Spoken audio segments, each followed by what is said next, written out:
He sat beneath a gold-stitched canopy, the weight of a crown still unfamiliar. George III was only 22 when the monarchy became his.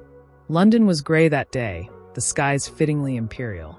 Though he was not the heir his predecessors had expected, a grandson, not a son, he carried with him the hopes of an empire freshly bloodied but victorious in the 7 Years' War. He saw himself as a reformer. Moral, principled, pious. But beneath his polished ideals was a firm conviction. The colonies existed to serve the empire, not to question it. Across the Atlantic, on the edge of the Virginia wilderness, another George lived a different youth. Washington was not born into a palace, but into the rough privilege of a slave-owning planter family. His father died when he was 11. There were no crowns, only debts and land to manage. He learned surveying, took to the frontier, and by 17 was mapping the raw, dangerous western edges of the British colonies. His boots knew mud, not marble. His fingers held instruments of measurement, not scepters. And yet, both men would become symbols of opposing visions. One the face of empire, the other its most persistent challenger. They never met. Not once. Not even in letters. But from afar, they haunted each other. Washington had admired the British order. As a young officer in the Virginia militia, he wore the red coat proudly. He fought for the crown in the Ohio Valley, under General Braddock, and nearly died when their column was ambushed by French and native forces. His bravery was noted, his humility less so. He longed for a royal commission in the British Army. He was denied, again and again. He was, after all, a colonial, useful but lesser. That snub stayed with him. King George never bothered to learn Washington's name until rebellion made it unavoidable. To him, America was a realm of lawless merchants and rebellious scribblers, men who drank tea while talking sedition. He read reports from his colonial governors that warned of unrest, but he dismissed the early alarm. He saw a spoiled child of an empire too coddled for its own good. Discipline, not compromise, would correct it. Washington, in turn, began to see something else. Not a distant monarch, but a phantom authority, issuing laws from across the ocean, with no regard for the soil he walked. The king, once revered, became an abstraction of oppression, and eventually a symbol of tyranny. There was irony in their mirrored dignity. Both valued decorum, composure, duty. George III was not a monster. He wrote about his love for his wife and children in flowing prose, doted on them with a tenderness rare in kings. Washington, too, loved his estate, his letters meticulous with updates about wheat yields and fences. He once referred to himself as a farmer above all. But fate had no use for quiet men in quiet times. In Parliament, George watched the colony's growing defiance with a mix of indignation and disbelief. He did not understand them, not culturally, not politically. The colonies were not England, not truly. They were too big, too far, too wild. Their calls for representation were seen as petulance. The king believed in order, divine, legal, imperial. Washington increasingly saw order as a leash. He read the proclamations, the taxes, the dispatches of troops, and he felt something ancient stirring, not anger exactly, but humiliation. Colonists were treated as tools, not as men. Rights were assumed in Britain. In America, they were conditional. The idea of liberty began to crystallize not as a dream, but as a reaction. Each man had a vision. King George's was one of paternal empire. He believed he was protecting his subjects, including those across the sea, from their own worst instincts: lawlessness, mob rule, chaos. Washington, conversely, believed the king's version of care was suffocation. A free man, he thought, should not need to beg for rights from a throne. But even as they opposed each other in thought, their actions often mirrored. Both were cautious, deliberative, rarely rash. Washington resisted early talk of separation. It was not his impulse to rebel. King George, too, resisted harsher crackdowns at first, but once committed, neither man wavered. The war had not yet begun, but its seeds were already planted in silence. In the unspoken contest between two men who would never shake hands, never stand in the same room, never even look each other in the eye. They were connected only by consequence. Washington was not yet the rebel. George was not yet the villain. But in their worlds, one rustic and restless, the other gilded and strained, the storm was already gathering. And though neither knew it, history had chosen them. Not to meet, but to collide. He rode often at dawn. George Washington, years before rebellion, preferred silence in the morning, the kind only vast land could offer. From atop a chestnut horse, he surveyed his estate at Mount Vernon. Fields stretching into mist, rows of tobacco and corn, the breath of cattle rising in the cold air. He was a man shaped by land, by what could be measured, cleared, tamed. This instinct would not leave him, not even in war. To Washington, terrain mattered. Geography mattered. Borders were not just lines on maps, but promises. He had spent too long as a surveyor to forget that. He had learned young that the British system did not see colonials as equal. Not in rank, not in honor. Though he had shed blood for the empire in the French and Indian War, no royal commission ever came. It was a slight that stayed buried, never spoken aloud but deep. He could not forget the way British officers looked past him. Not because of failure, but because of birth.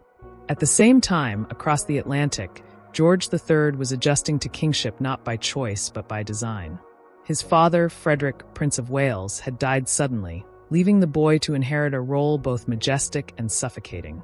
He spoke German at home. English came later, and awkwardly. He wasn't a towering figure, short, with a face prone to bouts of nervous twitching.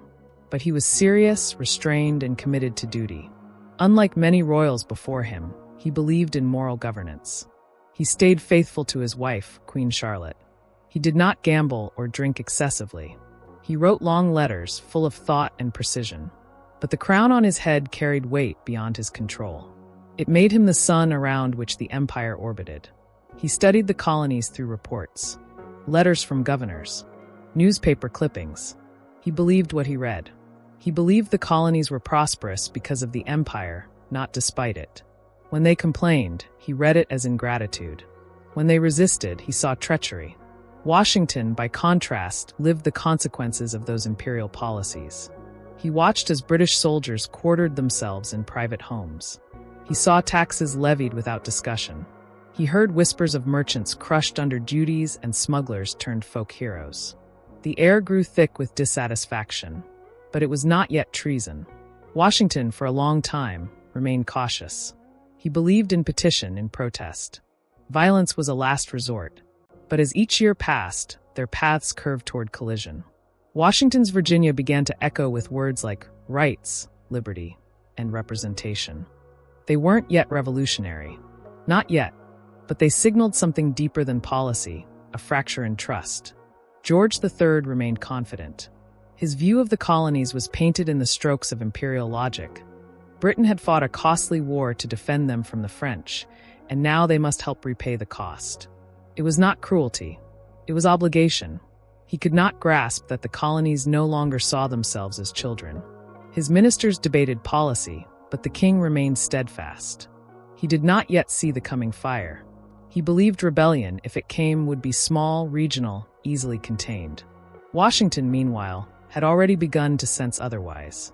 He read widely, Enlightenment thinkers, political essays, European philosophers.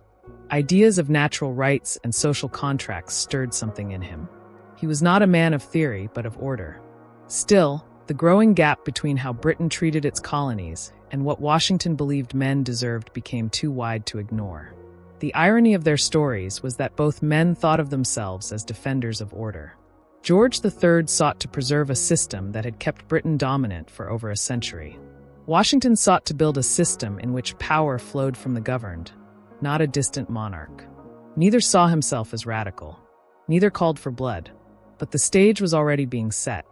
The colonies had grown. There were more than 2 million people scattered across the eastern seaboard. Roads now connected cities. Newspapers fed ideas from Boston to Charleston. Coffee houses buzzed with talk not just of crops and trade, but of Parliament, of acts passed thousands of miles away. The Stamp Act of 1765 had triggered riots. The Townshend Acts only added fuel. Washington, though initially quiet, wrote in his correspondence of the unconstitutional behavior of Parliament. He did not yet mention the king. Not directly. Not yet. George III, in his royal chambers, read of these disturbances with controlled concern. He believed firmness would restore loyalty. His advisors wavered between accommodation and crackdown. He leaned toward the latter. not out of hatred, but because he believed empire could not function without obedience. If one colony resisted, others would follow. The whole system could unravel. Washington was not alone in his rising discomfort. Fellow Virginians like Patrick Henry and Thomas Jefferson began to speak more openly of resistance. But Washington remained disciplined. He was not a firebrand. He attended meetings, wrote carefully worded resolutions, and still held out hope that the king would hear their concerns. There was a window when it might have ended differently. If George III had relented, if Parliament had repealed more than just a tax or two, if someone in London had seen beyond the ledgers. But that moment passed. By now, Washington no longer wore a red coat. He wore no uniform at all, just the dignified bearing of a man no longer looking outward for legitimacy. He had begun to see the colonies not as extensions of Britain, but as something else, something embryonic. Independent not just in economy, but in spirit. A place where power should rise from below, not fall from above. George III could not have imagined the man he would be up against. He envisioned rebellion in the form of mobs, not armies. He could not see Washington quiet, reserved, careful, as the eventual architect of organized resistance. And Washington, for his part, could not have predicted that the man he once fought for would one day become a symbol of everything he opposed. Still, no declaration had been signed. No battle had been fought.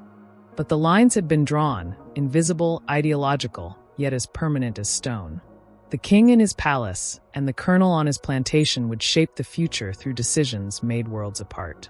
History sometimes bends around those who meet in person, in battlefields, in courts, in negotiations. But here, it bent around two men who never once crossed paths. They didn't need to. Their legacies would do the meeting for them.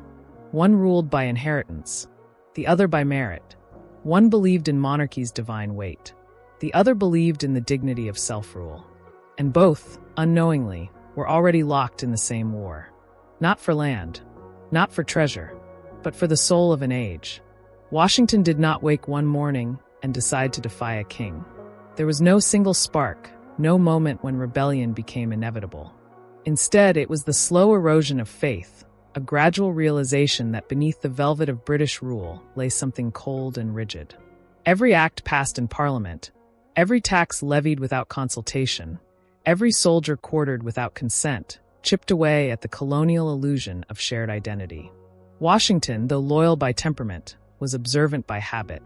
And what he observed was a growing disconnect, not just between London and America, but between what the empire said and what it truly believed. He kept up appearances for a long time. He attended the Virginia House of Burgesses. He wore the manners of a gentleman planter, conducted himself with restraint. But in private, his letters took on sharper tones. He wrote of British overreach, of the arrogance of Parliament, of the colonists being treated as slaves rather than subjects. It was not hyperbole. For a man whose wealth was built on human bondage, the language of liberty may seem contradictory. But for Washington, liberty was not a philosophical abstraction. It was a lived grievance. He had spent his life under the shadow of a distant government that gave no voice to men like him. George III, for his part, was not ignoring America. He was fixated on it. He took every act of resistance as a challenge to his authority. While his ministers proposed solutions, repeals, new taxes, enforcement measures, the king remained firm. He had not created this colonial order, but he was determined to preserve it. To him, concessions were the first step toward collapse. The empire was already stretched. India, Africa, the Caribbean, every possession required obedience. If America slipped, what next? Canada? Jamaica? Ireland? He didn't see Washington's caution or Jefferson's eloquence. He saw mobs in Boston and tarred tax collectors. He saw a continent testing his will. What neither man grasped, not fully, not yet, was how deeply their fates were entwined. George III ruled over a system that had elevated Washington and yet now excluded him. Washington had once seen the king as a distant guardian. Now he saw a foreign power asserting control over his home. The king, in turn, saw Washington as a subject, and like all subjects, bound by duty, not entitled to debate its terms. But America was changing. The geography of the colonies bred independence. Towns were separated by rivers, forests, mountains. Self-reliance was not ideology. It was survival. This bred a kind of quiet defiance, one that needed only time and pressure to ignite. Washington, riding between counties, meeting other planters, hearing of abuses in New England, began to notice that what once seemed isolated was now collective. Grievance had become common vocabulary. The merchant in Boston and the farmer in Virginia shared the same unease. The stamp on the paper, the soldier at the door, they all pointed to the same authority. And the king watched, but not closely enough. He read dispatches from generals, from colonial governors. He knew of the protests, the committees of correspondence, the increasing talk of militias. But he underestimated the seriousness. Rebellion, in the royal mind, was a crime of the desperate. These colonists, he believed, were prosperous, well-fed, deeply tied to the empire. Why would they risk it all?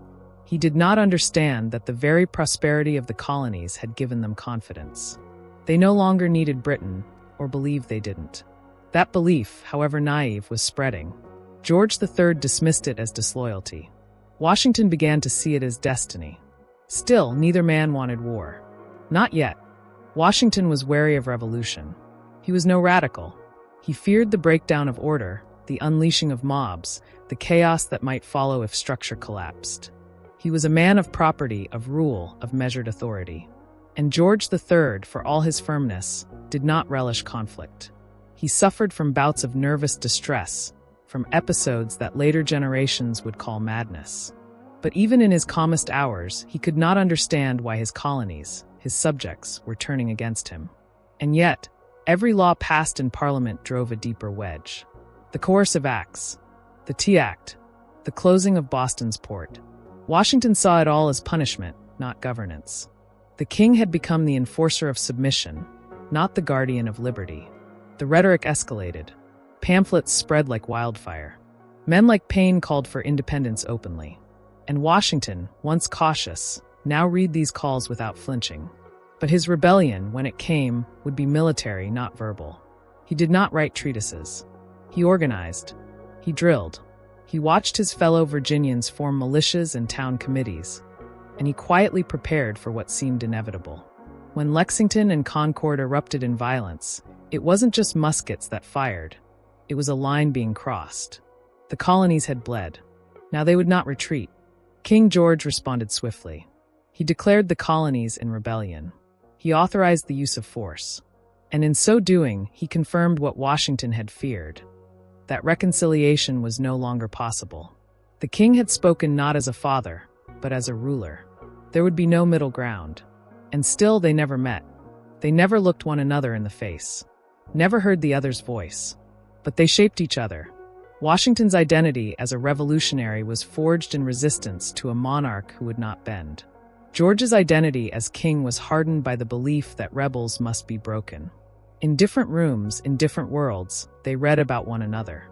They knew each other only through consequence. One had grown into a leader through discipline, humility, and service. The other had inherited power, but carried it with genuine conviction. Neither was villainous. Neither was cruel by nature. But history does not ask for purity. It asks for choices, and their choices would lead to war. The silence between them was never broken, not even after surrender, not even after independence.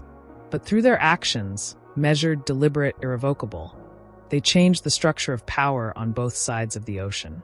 George Washington helped birth a republic. George III watched an empire splinter. And the most telling truth of all? They were never more similar than in their moments of loss. Washington would eventually resign his command, returning to Mount Vernon not as a conqueror, but as a citizen. George, when informed of the American victory, withdrew into himself, quiet, subdued, unwilling to abdicate but no longer eager to govern. Pride kept both men upright, but neither left unscarred. In that distance, in that silence, they reshaped the world. George Washington had no crown, no army, no treasury. Only his reputation. That reputation, forged in frontier war, hardened by discipline, elevated by honor, would be his armor when the colonies looked for a leader. He didn't ask for command. He didn't write pamphlets calling for independence. He didn't fill taverns with rhetoric or thunder in assembly halls. But when the time came to name a general, all eyes turned to him. And when the Second Continental Congress asked, he accepted. Not with ambition, but with gravity. At the same moment in London, George III was becoming increasingly isolated in his certainty. He still believed in the chain of command. Parliament ruled the empire, and the colonies obeyed. That was the natural order.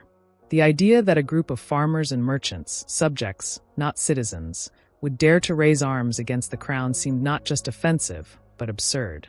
He viewed Washington's appointment not as a military threat, but as treason wrapped in arrogance.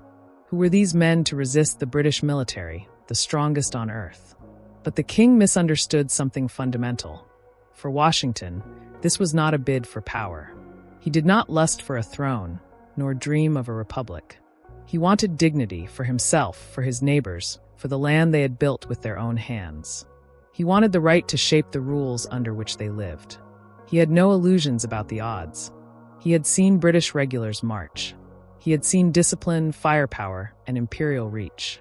But he also saw their weaknesses: distance, complacency, and a faith in hierarchy that blinded them to the storm they were walking into. Washington knew war would be long. Not glorious. Not clean. It would be cold nights and spoiled rations. It would be desertions, disease, and despair. But he also knew there was no return. Once the king had labeled them rebels, there could be no reconciliation that left them whole. They had been cast out, not physically, but morally. The empire had rejected their plea for fairness. Now they would build something of their own or die trying. George III had long believed in the strength of the imperial system and in the rightness of inherited power. He viewed dissent as a disease, not a dialogue.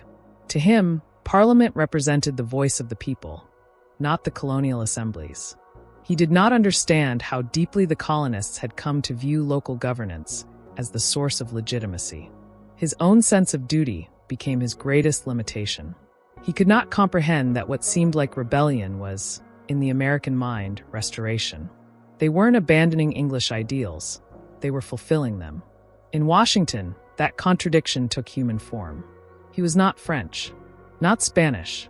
He was British in upbringing, in language, in law. But he came to believe that Britishness had been betrayed, not by radicals, but by the very institutions that claimed to uphold it. When he read of taxes passed without consent, of courts that answered only to the crown, of soldiers immune to local justice, he saw not policy, but corruption. The system had turned against its own principles.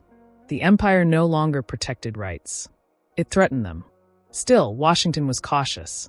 Even after taking command of the Continental Army, he avoided any explicit declaration of independence. He believed victory could force the king to reason. He hoped, somewhere in the heart of the monarch, there was still a man who would hear his people's pain. But each British move proved otherwise. The king issued proclamations condemning the rebellion. He hired Hessian mercenaries. He declared the colonies outlaws. With each step, he closed the door Washington had been holding open. The two Georges remained unaware of each other's doubts. Washington, standing in threadbare boots in muddy camps, wondered if Britain would ever see their cause as just. George III, surrounded by polished ministers and velvet chambers, wondered how long rebellion could possibly last. Neither saw the other clearly, but their shadows lengthened over each other's world. And though their methods diverged, one through councils and courtrooms, the other through cold forests and shattered towns, both believed they were defending order. George III wanted unity. Washington wanted liberty. But in their minds, both believed they were preserving civilization. The king faced growing strain at home. Parliament divided. Some called for reconciliation. Others demanded punishment. The war, expected to end swiftly, dragged on. Reports from generals became bleaker.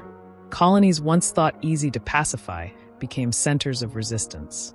British soldiers, sent to crush rebellion, found themselves swallowed by unfamiliar terrain and unfamiliar resolve.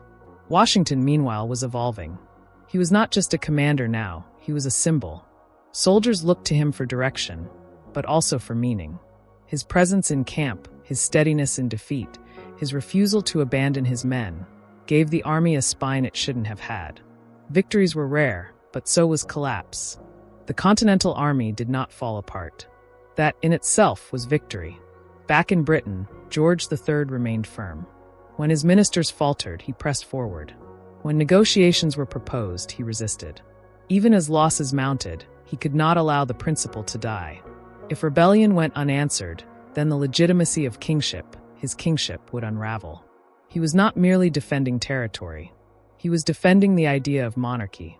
Washington's idea of leadership was different. He didn't command by divine right or by inherited authority. He commanded by sacrifice. He walked among his men. He endured the same rations, the same freezing nights, the same diseases. His authority came not from birth, but from burden. And the more he carried, the more people followed. There was no chance for reconciliation now. The bridge between them had burned. Not in a single moment, but in 1,000 small acts. Attacks, a skirmish, a proclamation, a silence. Washington could no longer look to London with hope. George III could no longer see America without contempt. And still they never spoke. They never locked eyes. They never sat across from each other and argued. But the space between them had become a battlefield, not just of muskets and strategy, but of meaning. What is authority? Who deserves to govern? Can a people be loyal and still demand freedom? Can a king rule without consent? These questions were not abstract. They were embodied in the lives of two men, a sovereign and a soldier, who would never meet, but would forever define the struggle that reshaped a world. George Washington began the war with more questions than answers. How do you fight a global empire with militias? How do you supply an army with no treasury? How do you keep men loyal when their homes are burning, their families starving, and their enemies better clothed, better armed, and better paid? The British Army was not just a military machine. It was the visible hand of empire, trained in European drill, backed by centuries of tradition. Washington faced it with little more than conviction and desperation. But he understood something that George III did not. Empires win by force, but revolutions survive by belief. Washington was no military genius, not in the Napoleonic sense. He lost more battles than he won. His strategies were cautious, his movements often slow. But he had a quality that would prove more valuable than tactics: endurance. He understood that the war would not be won by occupying cities or winning fields. It would be won by not losing, by lasting longer than Britain was willing to fight. Every winter his army survived, every campaign they endured, proved to the world, and to themselves, that America was not a rebellion. It was a cause. George III did not grasp that distinction. From the court at St. James's Palace, rebellion looked like a virus to be quarantined and crushed. To the king, it wasn't a movement, it was treason. And treason, if tolerated, spread. So he responded with escalating measures. More troops, harsher proclamations, mercenaries. He believed that if he showed strength, the colonists would come to their senses. But strength, without understanding, often breeds resistance. The more Britain bore down, the more America pulled away. The king had numbers, ships, powder, gold. But he lacked what Washington slowly cultivated: loyalty earned through sacrifice. Washington slept in tents beside his men. He bled with them. He wrote letters begging Congress for coats, for muskets, for flour. He presided over desertions, court-martials, mutinies. And still he endured. His presence alone became a form of leadership. Not loud, not theatrical, just constant, unyielding. He became the thread stitching 13 very different colonies into something resembling unity. George III ruled an empire, but he did not command armies directly. He read reports, signed commissions, replaced generals. First Gage, then Howe, then Clinton, then Cornwallis. Each failed to crush the revolution. Each underestimated the resolve of people who no longer believed in the legitimacy of royal power. The king grew increasingly bitter. He saw not just an uprising, but a betrayal of order, a personal affront to the system he had spent his reign defending. The distance between king and battlefield mattered. George III never saw the pine forests of New York, or the frozen river at Trenton, or the blood-soaked mud of Brandywine. He did not hear the hunger in soldiers' voices, or the sound of boots marching without sawls. But Washington did. Every day, he bore the failure of logistics, the disappointment of men unpaid, the pressure of expectations from politicians who gave him authority, but no tools. He could not afford the luxury of pride. He was not fighting for glory. He was holding a collapsing structure together with sheer will. George III, meanwhile, remained insulated, not out of laziness, but out of belief in the system. His role was to uphold law and tradition, not to respond emotionally to unrest. He saw Washington as an opportunist, a traitor, a man who had once worn the red coat and now defied everything it stood for. In his eyes, Washington was not a noble rebel. He was a criminal elevated by circumstance. But the world began to see otherwise. Foreign observers, in France, in Spain, in Holland, watched as the British failed again and again to bring the colonies to heel. Washington's retreats were not collapses. They were survivals. And survival, over time, created legitimacy. Kings rule because they are seen to rule. Washington led because men continued to follow. That simple fact began to shift global opinion. If America endured, it would be because he made it so. Neither man had asked for this test. George III had not wished to become the monarch who lost a continent. Washington had not sought to become the face of revolution. But circumstances, as always, cared little for desire. The war dragged on. Washington grew older, leaner, quieter. George grew harder, more determined, more alienated from the colonists he still considered his subjects. There was irony in the way they governed. George ruled by right, but could not make his vision stick. Washington governed by necessity and forged unity through shared hardship. One held a scepter, the other a sword. But the sword was chipped, the army unpaid, and the cause uncertain. Washington made decisions slowly. He consulted officers. He visited the sick. He punished looters. He kept discipline where chaos threatened. He was not charismatic. He was not eloquent. But he embodied trust. Soldiers re-enlisted because of him. Officers stayed because of him. When they had no food, they looked to him. When they had no victories, they waited on him. His leadership was not built in parades. It was built in silence, in hunger, in frostbitten camps where hope flickered like fire in wet wood. Back in London, George sat beneath painted ceilings and tapestries depicting older conquests. His ministers reported rebellion growing in complexity. French ships in American waters. Colonial victories, however small. Diplomats whispering that perhaps the American cause was not just talk. The king was stubborn, but so was the man across the ocean. And now, Washington was no longer just a colonel from Virginia. He was the architect of a resistance that refused to die. They still had not met. They never would. But Washington studied the king's proclamations. He read the orders sent to British generals. He knew the weight behind every British cannonball. And George III read the names of battles where his soldiers had been outmaneuvered, outlasted, and outwilled. He learned the name of Washington slowly and came to loathe it, not because of hatred, but because of what it represented. Defiance with dignity. In the eyes of the world, their rivalry became more than military. It became symbolic. One man born to rule, the other born to serve, until he chose not to. One wielding a crown, the other refusing one when offered. The very idea of governance was being tested between them. Could a people rule themselves? Could power flow upward? Could loyalty be earned, not demanded? The answers would not come through speeches or declarations. They would come through endurance. Through winter marches and starving regiments and broken treaties. Through loss and waiting and bleeding and more waiting. And through a leader who, though once a subject, would never again kneel. In every retreat, in every skirmish, in every campfire where soldiers whispered his name, Washington slowly became something more than mortal. Not because he sought it, but because he never yielded. Because even when everything collapsed, supplies, plans, trust, he remained. Washington was a man of land and labor before he was a man of war. He believed in structure, not only military, but moral. He wrote of honor as if it were an article of clothing, something to wear, maintain, and never stain. And yet, war stains everything. By the time he commanded the Continental Army, he had already buried illusions. He understood that this was no brief rebellion, no protest that would be soothed with a policy change or an apology. He understood that to challenge the British crown was to challenge centuries of tradition, hierarchy, and global dominance. And still, he accepted the weight. His authority was not ordained. It was conditional. He reported to a Congress that often lacked funds, unity, and clarity. His troops were not trained soldiers, but farmers' debtors' boys, most of them unpaid, many of them unshod. Supplies arrived late, if at all. Rations spoiled. Promises broke. In the face of every structural failure, Washington became the one immovable fact.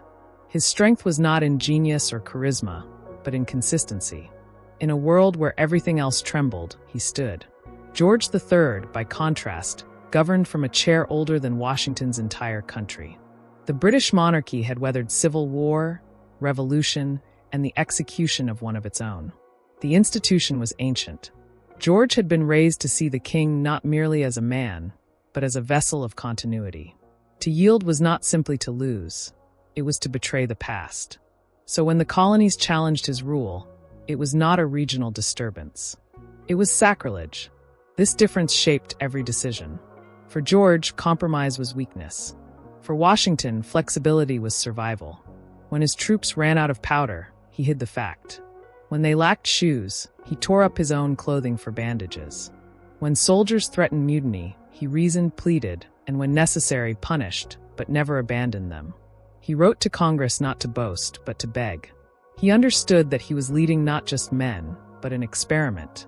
George III never understood the depth of that experiment.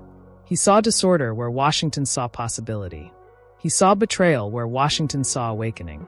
For the king, the world was best when held together by hierarchy.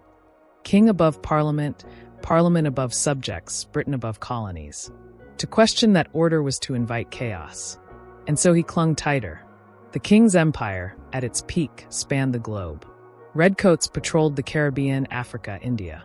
The sun did not set on its territory, and yet it was being challenged by a band of rebels with no navy, no currency, and no allies.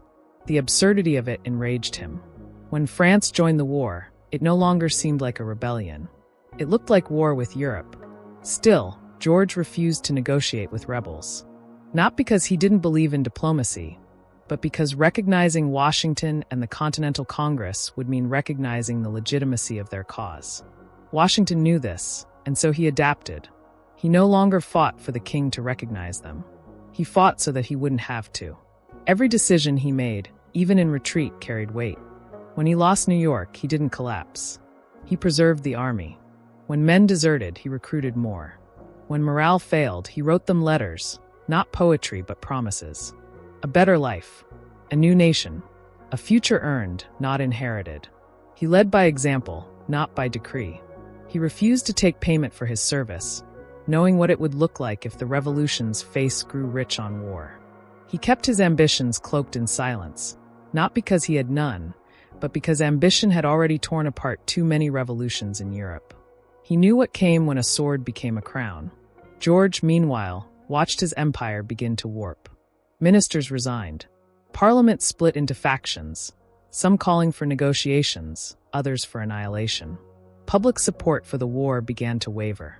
Newspapers that once praised the empire's invincibility now reported shipwrecks and losses. The king, furious and firm, tightened his grip. But the tighter he held, the more the world slipped through. Still, he did not see Washington. Not truly. He saw him as a symptom, a colonial with heirs. A usurper. A man inflated by circumstance. He did not understand that Washington had become more than a commander. He was now the glue of a movement. Not its brain, not its soul, but its spine. The thing that allowed it to stand. By now, the two men had grown old in their own ways. Washington's face was carved with cold and grief. The war had taken friends, family, and peace from him. His letters became more spare, more measured. He had learned that victories were brief and losses were long. But still he moved, one campaign at a time, like a man steering a battered ship through storm after storm. George III had aged too, but in different light. The pressure of holding an empire together during a global war frayed his mind. He became more withdrawn. His ministers spoke for him more often. But he never abandoned the principle. The colonies, he said again and again, must return to obedience. He believed their rebellion was a passing fever. He believed Washington, too, would eventually fall, not in battle, but in history, forgotten as a failed upstart who overreached. But that is not what happened. The war continued not because the Americans won every battle. They didn't. But because they would not surrender. Washington refused to hand the British the one thing they needed most: finality. He made the cost of subduing the colonies too high, the timeline too long, the resistance too stubborn. And in doing so, he transformed the nature of the fight. This was no longer a British conflict. It was a global affair. France sent ships. Spain sent gold. Even Dutch banks fueled the American cause. Washington's endurance, his refusal to fall, turned a rebellion into a war of attrition, one in which the strongest empire in the world began to doubt its own footing. George still refused to see him, even when Washington defeated Cornwallis, even when American envoys signed treaties, even when Europe acknowledged the United States. The king, surrounded by the ghosts of lost battles and the echoes of ministers resigning, still believed the revolution could be reversed. He could not, would not, understand that Washington had already built something no British force could dismantle. By leading without seizing power, by commanding without glorifying himself, by staying when every reason pointed to retreat. George ruled by history. Washington created it. One man was born into power. The other refused to be seduced by it. And because of that, the world shifted. They never shook hands, never saw each other's faces. But in the quiet between cannon blasts and royal proclamations, the war between them shaped a future neither of them would live to fully see. One would die with a crown still on his head, the other with a nation at his feet. But long before the final breath, their stories had already split the world in two and rewritten the meaning of what a leader could be. Washington knew power was dangerous. He had seen what it did to men, not only on thrones, but in tents and courts and cabins. He had seen officers turn jealous, congressmen grow ambitious, merchants profit from shortages while soldiers starved. He watched as titles were clutched like weapons and oaths bent like branches in the wind. Through it all, he held himself still, not perfectly, not without pride, but with a discipline rooted in something deeper than command, restraint. The revolution was not just a war of independence. It was a test of identity. What kind of nation could be born from defiance? What did liberty look like when it wasn't just a word in pamphlets, but a principle under fire? Washington didn't have all the answers, but he knew what he didn't want. He didn't want a king. He didn't want mobs tearing down order in the name of freedom. He didn't want chaos dressed up as democracy. So he became a contradiction, a military man who hated tyranny, a commander who feared central power, a leader who refused to let victory rot into vanity. Meanwhile, across the ocean, George III sat in palaces gilded with tapestries older than Washington's family name.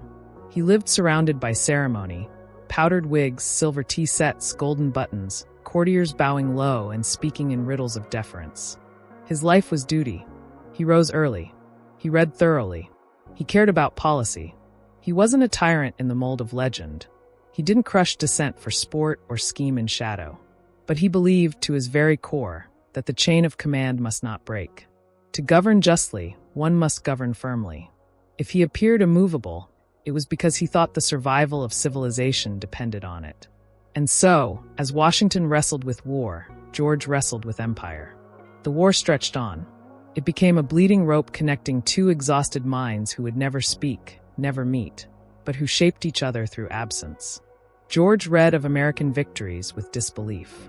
He saw Saratoga as an outrage, Yorktown as a scandal, not because they were impossible, but because they weren't supposed to happen at all. The American colonies were meant to obey. Washington was meant to yield. That they did not, that he did not, felt not only like a rebellion, but a betrayal of logic itself. In Britain, debates raged. Some ministers wanted peace. Others wanted escalation. Some blamed the generals. Others blamed the Americans. A few quietly blamed the king. But George stood his ground, even as the war turned cold, even as allies abandoned the cause, even as the British public began to tire of casualty lists and tax burdens. He believed that compromise was the gateway to collapse. To him, if one colony succeeded in rebellion, others would follow. The empire would unravel like cloth caught on a nail. But Washington wasn't unraveling anything. He was stitching something new. Each hard winter, each slow campaign, each signed alliance wasn't just resistance, it was construction. He didn't just lead armies. He managed egos, soothed jealousies, balanced civilian oversight, and guarded the flame of legitimacy. He had no map for this. He had no precedent. No colony had broken from an empire and built something stable in its place. Rome had crumbled into civil war. France would do the same. But Washington refused to become a Caesar. He fought like a general, but thought like a caretaker. When he walked among tents at Valley Forge, when he sat beside freezing men too thin for their coats, too sick to stand, he wasn't just commanding. He was absorbing the cost. The revolution wasn't won by cavalry charges or elegant strategies. It was won in lice-ridden blankets, in crusts of hardtack, in letters written with trembling fingers to worried wives. And Washington bore witness to all of it. Quietly, without fanfare. And perhaps that silence, that total lack of spectacle, was what made him unbreakable. George III, in his silence, was less flexible. He believed in the majesty of the throne, not because he was vain, but because he believed in its necessity. Without a head, a body falls apart. He had read history. He had seen what happened when monarchs bowed too far. Charles I, James II. He would not be next. Even as his ministers came and went, even as the opposition mocked him in Parliament, he remained firm. He was not reckless, but he was certain. The American problem was temporary, a fire to be smothered. But the fire did not go out. By 1781, after years of maneuvering, frustration, false starts, and narrow escapes, Washington finally saw his moment. The French Navy sailed. Cornwallis dug in. Yorktown, a sleepy tobacco port, became the anvil. Washington struck. With French infantry beside him, with the weight of years on his shoulders, he laid siege. No dramatics, no speeches, just trenches, cannons, silence. And then surrender. Cornwallis did not hand over his sword himself. His second-in-command did. Washington, ever formal, directed his own second-in-command to accept it. No ceremony, no gloating, just duty. When word reached London, George III did not rage. He did not cry. He simply withdrew. He went for long walks alone. He read in silence. He refused to believe at first that the loss was permanent. The empire still stretched vast. India remained. Canada remained. But something in him cracked, not publicly, not politically, but privately. He had not lost a battle. He had lost a worldview. Washington, in contrast, prepared not to rule, but to vanish. He returned to Mount Vernon, back to fields and books and quiet dinners. He had been offered power, absolute if he wanted it. He had denied it. And in doing so, he broke the cycle that had haunted revolutions for centuries. He proved that a man could win a war and walk away. That liberty could be guarded by someone who didn't want a throne. George III reportedly said, when told that Washington would relinquish command, "If he does that, he will be the greatest man in the world." That sentence, if truly spoken, was perhaps the one time the two men touched, not in arms, not in letters, but in recognition. A king acknowledging the magnitude of a gesture that no monarch, no emperor, no tyrant had ever made. And so their stories diverged not at the point of victory or defeat, but at the point of surrender. Washington surrendered power. George could not. Not because he was cruel, but because he believed he was the last thread holding his world together. They never faced one another, but their entire lives were spent circling the same question. Can power be legitimate without being absolute? Washington answered with action. George answered with resistance. And history answered with legacy. In the years that followed the surrender at Yorktown, George Washington's face faded from the battlefield and returned to the hearth. His sword, now sheathed, rested in the quiet halls of Mount Vernon. His uniform, stained by mud and smoke and time, was folded and stored. He rose with the sun, walked the fields, oversaw crops and correspondences. But though he had stepped away from war, he had not escaped history. The world could not stop watching him. Not because of what he had conquered, but because of what he refused to keep. The act of relinquishing command after victory was a rupture in the rhythm of civilization. For centuries, war heroes had taken power by force or acclaim. Cromwell, Caesar, Napoleon would soon try.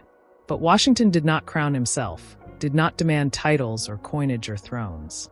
He simply wrote to Congress, thanked them for their trust, and offered his resignation. Then he mounted his horse and rode home.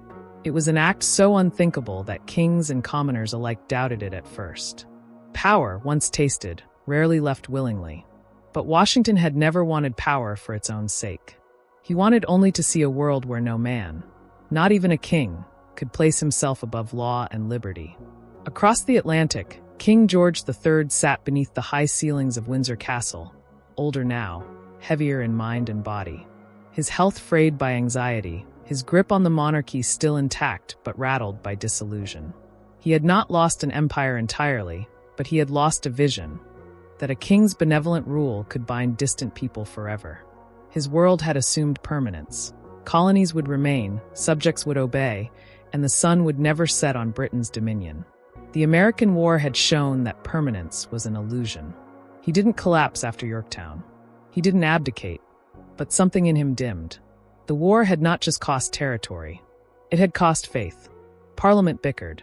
Ministries changed hands. Public opinion swung like a weather vane. And through it all, the king held fast, still writing, still presiding, still believing that order must prevail. Yet the fact remained. A group of colonists, led by a planter without royal blood or noble title, had beaten him. And worse, they had done so not by becoming tyrants, but by resisting tyranny itself.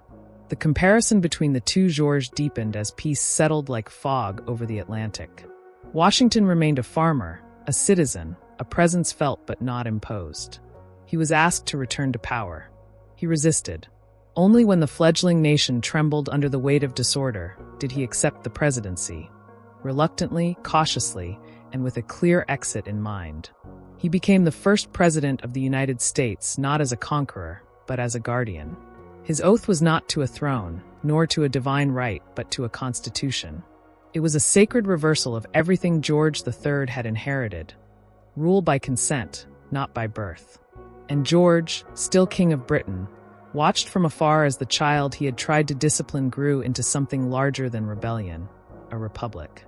He continued to reign through the Napoleonic Wars, through shifting alliances, through the tightening grip of European conflict. But his America, the one he believed had merely suffered temporary confusion, was gone. In its place was a nation with its own ambassadors, its own army, its own sense of destiny. He never spoke of Washington at length, never issued a public confession of defeat. But the private remark he is said to have made, that Washington would be the greatest man in the world if he truly gave up power, lingered. Because in that statement was something more than admiration. There was awe. George, who had been raised in velvet, who had sat on golden chairs and signed bills with quills dipped in imported ink, understood exactly how rare it was for a man to walk away from authority when no one forced him to. The two men had never met. But in their contrast, they became bound, as foils, as symbols, as bookends of an era. One represented the old world, with its dynasties and divine rights. The other, the new, with its assemblies, elections, and written constitutions. And yet both, in their own way, believed in service. George III genuinely believed he served his people through order, tradition, and stewardship. Washington believed he served his country by limiting himself, by proving that no man, not even a victorious general, should be above the people's will. Their legacies diverged accordingly. George III became remembered, especially in America, as the symbol of oppression, the monarch who lost the colonies. His portraits, with powdered hair and stoic eyes, hung in silence as history turned away from him. But in Britain, he remained a more complex figure. The king who stayed during war, who suffered mental illness publicly, who endured the death of his children and the erosion of empire with grace, if not glory. Washington's legacy, on the other hand, grew with mythic speed. He became marble before he became memory, statues, obelisks, cities bearing his name. But beneath the myth was still a man who knew limits, who chose them, who made his greatness by refusing to reach too far. As years passed, the world changed. Monarchies fell. Revolutions rose. The age of kings shuddered under the weight of new ideologies.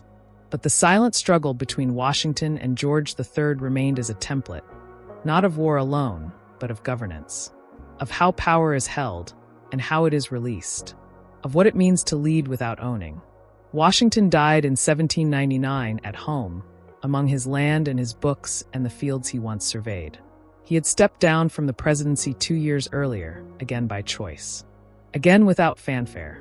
His farewell address warned of factions, of foreign entanglements, of the dangers of personal ambition clothed in patriotism. His last days were quiet. He left no crown, no heir, no palace, only a precedent. George III outlived him by more than 2 decades. He would descend into long bouts of illness, his mind breaking from the weight of years. He would be declared unfit to rule, and his son would serve as Prince Regent. The once vibrant king who had believed in dignity and order would spend his final years in blindness and confusion, surrounded by shadows, talking to those who were not there. And yet, even in decline, the weight of his decisions echoed. The American Revolution had reshaped the very idea of empire, not by defeating Britain entirely, but by proving that freedom could take root in the soil of rebellion and still grow orderly. That kings were not eternal. That government, to last, must answer to the governed.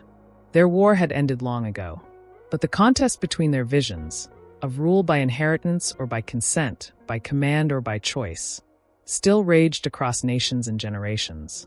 And in the end, perhaps the most telling fact of all was this. One man ruled by the authority of birthright and lost the loyalty of millions. The other ruled only as long as he was needed and earned their devotion forever. Long after the gunpowder had settled and the treaties had been signed, the legacy of the war between George Washington and King George III lived on, not just in textbooks or state ceremonies, but in the architecture of power itself. It was not merely a military victory that Washington had secured, it was a philosophical rebuke. And King George, despite his ironclad belief in hierarchy and inheritance, had been defeated not by a general with a better army, but by a man with fewer illusions. In the salons of Paris, in the courts of Vienna, in the drawing rooms of St. Petersburg, the name George Washington began to carry a weight that neither metals nor monarchs could match. He became an emblem, not of rebellion, but of self-restraint. He had commanded armies, defeated empire, and yet refused to crown himself. This act echoed louder than any cannon blast. European intellectuals, already questioning the divine right of kings, saw in Washington not a mere patriot, but a prototype, proof that power could be entrusted to a man and returned untouched. In Britain, George III remained king, but not untouched. The war in America had transformed how the monarchy was seen, even at home. Though still revered, the king now existed under a slightly dimmer spotlight. The colonies, once jewels in the imperial crown, were gone, and their absence forced a reckoning not just of British policy, but of identity. The loss undermined the certainty of British supremacy, the sense that empire was not only possible, but inevitable. Britain would turn inward, refine itself, and eventually look elsewhere for expansion. But the ghost of America's departure never fully faded from the royal conscience. George III's remaining years were marked by deep personal suffering. His mental health, already fragile, worsened. He had once written meticulous memoranda and kept detailed journals. Now he drifted between lucidity and confusion. He would speak for hours to people who were not present, imagine events that had never occurred. He played the harpsichord alone in Windsor Castle, unaware that days had passed. But there was no public disgrace. The monarchy, protected by layers of ceremony and protocol, wrapped his decline in silence. Even in madness, he was remembered by some as a man of principle. A king who, while stubborn, had never ruled recklessly. He had not started the war for conquest. He had simply refused to let go. That refusal, so deeply human, so historically costly, had allowed a nation to break free.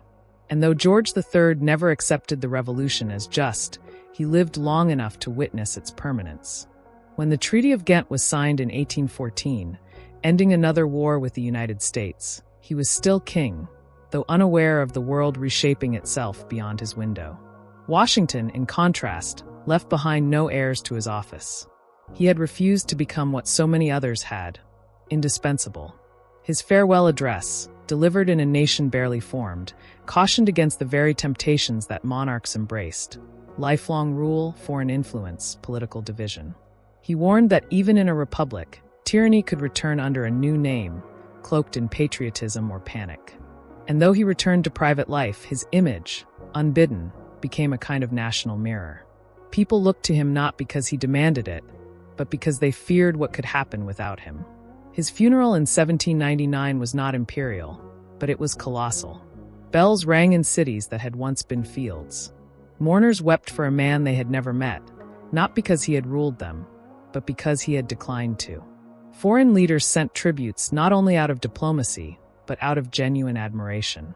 Napoleon, rising like a storm in France, saw in Washington a contrast to himself, a man who won and walked away.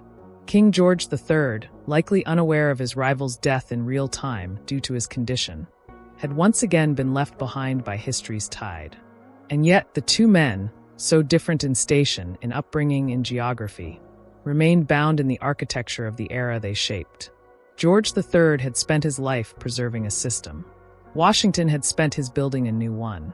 But both believed they were serving something larger than themselves. One served tradition, the other principle. One believed that power was inherited. The other believed it should be earned and relinquished. In the United States, the very office Washington helped define would grow into something vast and unwieldy. Future presidents would expand their power. Some would abuse it. Others would be crushed by it. But always Washington would remain the standard, not for what he did with power, but for what he refused to do. In Britain, the monarchy evolved. No longer absolute, it became constitutional in practice. Power shifted increasingly to Parliament. The king, once the nucleus of empire, became a symbol, not a sovereign. George III's descendants would learn to reign rather than rule. And though some would hold fast to tradition, none would wield the kind of authority their ancestor had tried to enforce over the colonies. In a way, George III's loss became Britain's slow modernization. Over time, schoolchildren would be taught that George Washington led a revolution, and George III lost an empire. The complexity, the shared pain, the doubt, the duty, would be flattened. One made a nation, the other lost one. But behind the simplicity was something richer. Two men, one born to rule, one chosen to lead, one surrounded by marble halls and powdered courtiers, the other by tents and muskets, ink-stained letters and threadbare boots. One walked away from power and became immortal. The other clung to it until it unraveled in his hands. Their war, though brief in military terms, stretched across generations. Not through bullets, but through ideas. What is authority? What is legitimacy? Can power be trusted, or must it always be restrained? These questions echo still. In democracies that falter, in monarchies that adapt, in republics that forget. Washington would never write memoirs. He refused to canonize himself. He left behind letters, thousands, but no final summation of his own myth.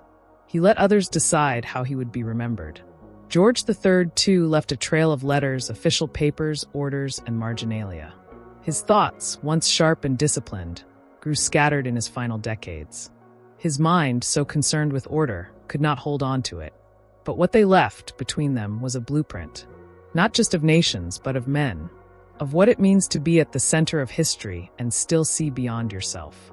They never touched. They never spoke. But across oceans, battlefields, palaces, and wilderness, they carried the weight of an age. And in their silent rivalry, they built the future. Their names were inked onto opposite ends of a turning century. George Washington, the reluctant revolutionary, and George III, the unwilling symbol of tyranny. Neither man was seeking to become a myth. Neither imagined his name would be carved into the conscience of a world shifting from crowns to constitutions. But that's what history does with moments of fracture.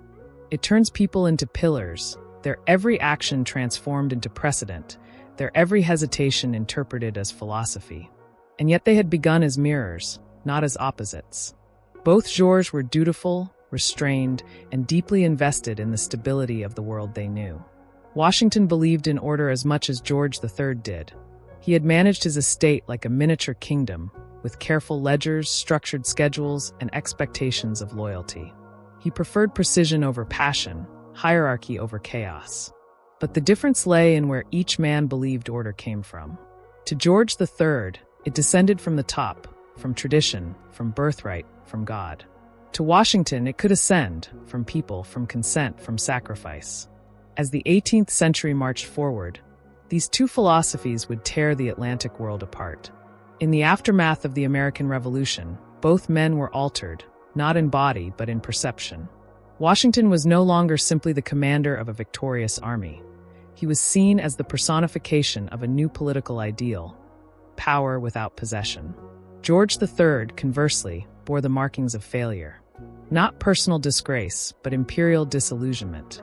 His reign was long and many other events, industrial growth, naval dominance, the Napoleonic Wars, would define Britain's path forward. But America remained the scar that refused to fade. And still, the war between them was never just about land. It was about the terms of rule. Could a nation be bound together without a monarch? Could loyalty exist without subjects? Could power be distributed rather than held? These were not philosophical games. They were existential questions, and the answers were written not with ink but with blood, hunger, silence, and centuries of accumulated weight. Washington had been shaped by watching British power up close. He had seen its rigidity during the French and Indian War, its lack of understanding of frontier realities, its cold bureaucracy. He admired the discipline, but not the indifference. By the time he took up arms, it was not out of hatred for Britain, but out of realization that the empire no longer recognized people like him as equals within it. He didn't want to destroy British order. He wanted to escape it. Not to topple a king, but to make kings irrelevant. George III, from his side, couldn't fathom the American mindset. To him, the colonies had flourished under British protection. They had been defended during costly wars. Their ships had crossed under the Royal Navy's watch. Their markets thrived under British trade. Their freedom, he believed, existed because of the stability the crown provided. Their rebellion was not just misguided, it was delusional. The king never believed he was a tyrant. He saw himself as a steward, calm, pious, dutiful, trying to guide restless children back into the fold. That mutual incomprehension, Washington's disappointment in being treated as a subject, George's disbelief at being resisted by one, defined the widening gulf. They were men of manners and letters, but history does not bend to etiquette. It bends to will, and Washington's quiet willpower, his refusal to break, to seize, to rule by fear, slowly overwhelmed the traditions that had propped George's world for centuries. When Washington took the presidency in 1789, he stepped into a vacuum no American had ever filled. There were no models, no royal playbook, no court. He understood the temptation of monarchy, and he walked away from it again. He established rituals not of dominance, but of balance. He submitted to elections. He tolerated criticism. He surrounded himself with disagreement, Jefferson and Hamilton warring at his table, each pushing a vision for what the republic should become. Washington didn't resolve every debate. He allowed space for them to exist. His presidency was not about answers. It was about boundaries. And still, across the ocean, George III reigned. By then, he was no longer fighting to reclaim the colonies. He had accepted their departure. But in many ways, the king who had refused to yield to Washington now saw the British monarchy being reshaped by similar pressures. Parliament was more powerful than ever. Ministers came and went without royal interference. The very notion of what it meant to be king was changing, from ruler to figurehead, from power to symbol. It wasn't America that forced this change alone, but America had been the beginning of it. The symbolic weight of George Washington's restraint lingered like gravity in the New World. When future presidents pondered their limits, they looked backward to his silence. When military men debated power, they cited his retirement. And when countries around the globe began to challenge monarchies, it was his example, not his victories, that they held up. Not because he was infallible, but because he had proved that enough could be enough. George III's legacy, while burdened by the American loss, was more complicated than defeat. He presided over an empire that adapted, even as it reeled. Under his watch, Britain survived not only the loss of the colonies, but the threat of Napoleonic domination. The Royal Navy became the backbone of global commerce. The Industrial Revolution surged forward. The political system modernized, not quickly, not completely, but irreversibly. The monarchy became constitutional in truth, as well as in name. And while George spent his last years in darkness, mentally blind, physically failing, his reign helped close the chapter on absolute monarchy in Britain. Both men were dead before the 19th century reached maturity, but their shadows stretched long into it. In Latin America, Simón Bolívar carried a portrait of Washington, not Jefferson. In Europe, reformers invoked the American example when challenging kings. In Africa and Asia, colonized nations would later read the history of the American Revolution and see themselves in it. Even if their context was different, even if the founding fathers' vision had limits. Because beyond all the myths, all the monuments, all the marble and gold and rotunda ceilings, what remained was the contrast. One man ruled by divine right, the other by chosen duty. One thought liberty could be granted, the other knew it had to be claimed. One believed the system could hold, the other knew it had to break for something better to grow. And between them, without ever facing each other, they drew the line that would divide the modern age. Not with bullets, but with choices.